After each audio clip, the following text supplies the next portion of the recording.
আপনার বিকাশ মাধ্যমে আপনি ৬ মাস কিংবা ১ বছরে গত কি লেনদেন করছেন, সমস্ত লেনদেনের তথ্য দেখতে পারবেন আপনার বিকাশ অ্যাপস এর মাধ্যমে।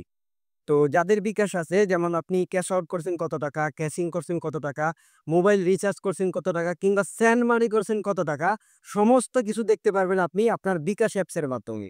তো বিকাশ অ্যাপস এর মাধ্যমে স্টেটমেন্টটি কিভাবে দেখবেন আজকের ভিডিওতে দেখানোর চেষ্টা করব। তো ভিডিওটি শুরু থেকে শেষ পর্যন্ত দেখবেন, তাহলে আপনিও পারবেন ইনশাআল্লাহ।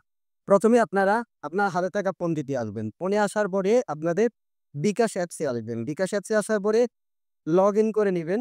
লগইন করার পরে বিকাশ মেনুতে আসবেন। বিকাশ মেনুতে ক্লিক করবেন। বিকাশ মেনুতে ক্লিক করার পরে একটু স্ক্রল করে নিচে আসবেন। দেখেন যে এখানে স্টেটমেন্ট লেখা আছে। আপনি যদি স্টেটমেন্টে ক্লিক করেন, ক্লিক করার পরে লেনদেনের বিবরণ দেখতে পারবেন। লেনদেনের বিবরণের নিচে দেখেন স্টেটমেন্ট রিকোয়েস্ট সমূহ। তো আপনারা আপনাদের স্টেটমেন্টটি ডাউনলোড করার জন্য আপনাদের এই স্টেটমেন্ট রিকোয়েস্টে ক্লিক করবেন। স্টেটমেন্ট রিকোয়েস্টে ক্লিক করার পরে আমার অলরেডি ২ টা স্টেটমেন্ট ডাউনলোড করা আছে। তো নতুন যদি ডাউনলোড করতে চাই তাহলে নতুন স্টেটমেন্ট রিকোয়েস্ট এখানে ক্লিক করতে হবে। ক্লিক করলাম।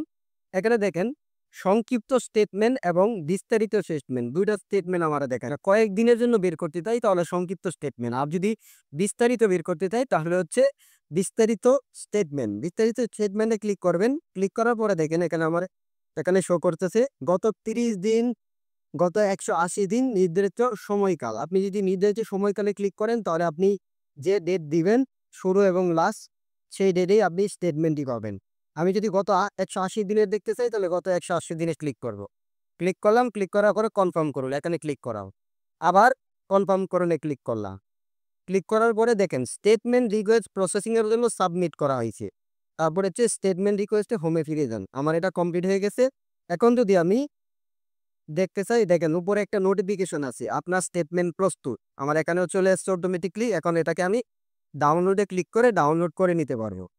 ডাউনলোড করে আমি পিডিএফে যদি এটা দেখতে চাই, দেখেন আমার এটা ডাউনলোড হয়ে গেছে। এখন এটা আমার পাসওয়ার্ড চাচ্ছে। এই পাসওয়ার্ডটা মূলত কি? আপনার যে নাম্বারে বিকাশ অ্যাকাউন্ট খোলা সেই নাম্বারটা হচ্ছে আপনার এই পাসওয়ার্ড। তো আপনার বিকাশ নাম্বারটা এখানে দিয়ে দিবেন 01। আমি আমার বিকাশ নাম্বারটা দিয়ে ওপেনে ক্লিক করলাম। ক্লিক করার পরে দেখেন আমার টোটাল ১৮০ দিনের স্টেটমেন্টটি ডাউনলোড হয়ে গেছে। তো আপনারা চাইলে খুব অল্প সময়ের মধ্যে এভাবে স্টেটমেন্ট ডাউনলোড করে নিতে পারবেন। আজকের টিউটোরিয়ালটি এখানেই শেষ করছি। দেখা হচ্ছে পরবর্তী কোনো টিউটোরিয়ালে। সবাই ভালো থাকবেন, সুস্থ থাকবেন। আসসালামু আলাইকুম ওয়া রাহমাতুল্লাহি ওয়া বারাকাতুহু।